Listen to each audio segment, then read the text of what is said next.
Ayşe? Ayşe ne oldu? Ayşe ne oldu? O ne səsiydi? Munisos. Tok vurdu məni. Nə? İstədim tost hazırlayım.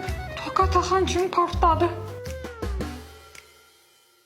Bu təzə aldığımız tost aparatı deyil. Munisos, məni tok vurdu deyirəm.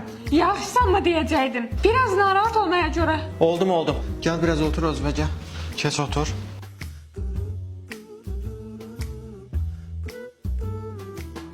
Şokdayım. Necə partladı? Elə bildim başıma uçdu ev. Mən də deyirəm bu nə səsdir. Bu təzə aldığımız. Odur Munisos, çək. Dincəl. Təzə aldığımız tostu. Yenə də yaxşı qurtardıq valla. Hə, ölə bilərdim. İçinə heç nə olmayıb, dəyişmək olar. Munisos.